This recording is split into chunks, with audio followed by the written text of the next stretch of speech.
Yo, man, so shit is getting spooky, man. First of all, hit that like button, subscribe. Subscribe to the joint account, Ghetto Correspondence Network.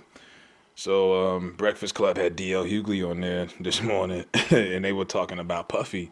And remember, Puffy last week was saying how this year the black vote is not going to be given away for free. We're not going to just vote for people just because they're Democrat and they have no black agenda.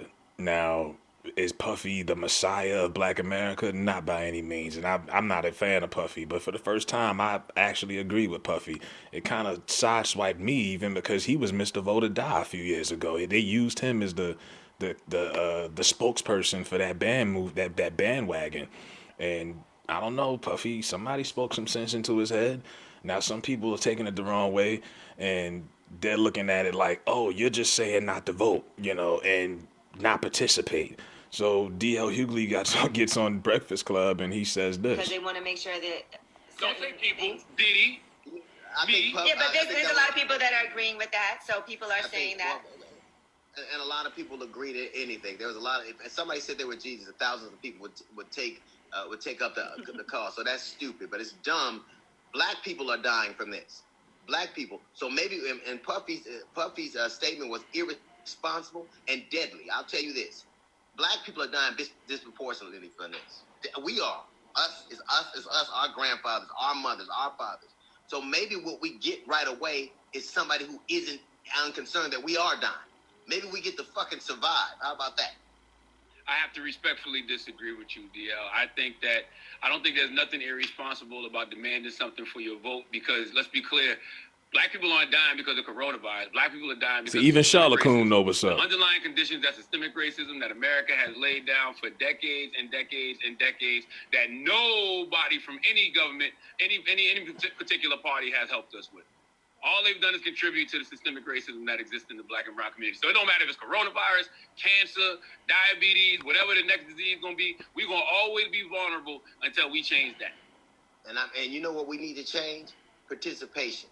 More people didn't vote than did. More people didn't vote than did. And maybe what we need to add, and if you're going to make an ask, what is it we all collectively want?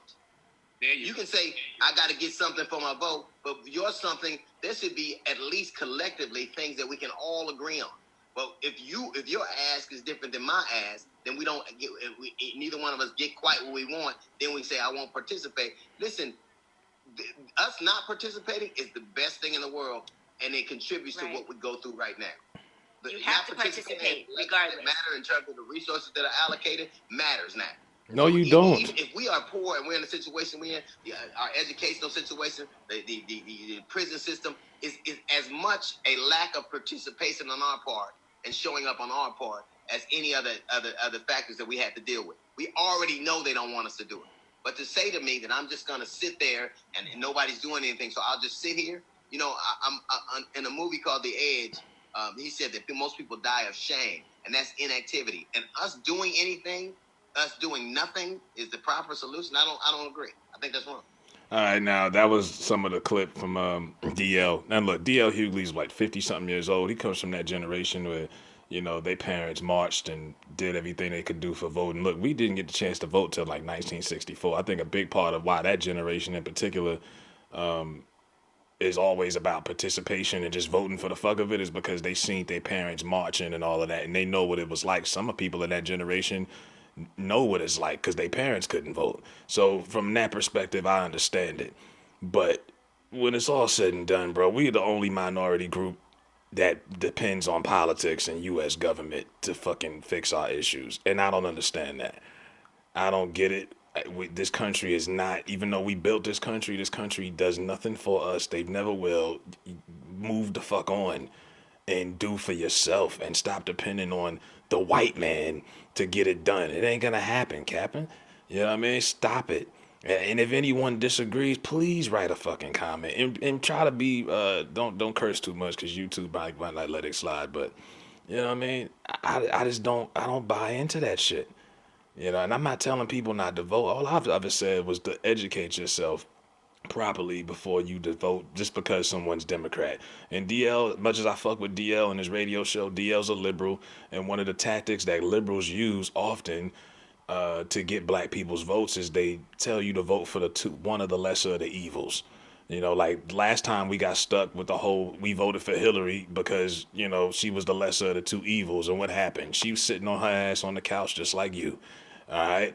What they'll do is they'll paint out the Republican like he's the villain. Like in this case, Trump is Thanos, and we got to stop him from getting that 6 stone or we're all dead. That's basically the narrative, and we should vote out of fear instead of voting out of logic. And I don't agree with that. You don't vote out of fear. And if that means not voting at all, in my opinion, fuck it. Because like I say, as a minority group, they're not. Niggas been voting Democrat since 1964, and nothing has changed. I know everyone knows about the viral story that came out yesterday with that guy, the 25-year-old dude in Georgia. I can't remember his name, forgive me. It actually happened in February and it just went viral recently. This dude was shot jogging down the street. We live in a country where black men can't even jog down the fucking street without getting shot. And you think politics is gonna save? Like, come on, dog. I don't understand that mindset. And like I say, a lot of boomers, they have that mindset. You know, you better vote because your auntie and them told you to vote. My grandmother used to make me vote, and I was that sucker that used to vote just for the fuck of it. I voted for Obama when I was 18, and I voted for him again at 22. And I'm gonna be honest with you, I just voted for him because he was black and he was Democrat. I had no idea what policies he had in order. I'll be honest and say that. Some of y'all will make up whatever, but I know I wasn't the only one. And I told myself after the last election, I will never vote again without educating myself prior to casting my ballot, whatever. And now, if you want to vote out of fear and fucking, oh, Trump's the boogeyman, go ahead.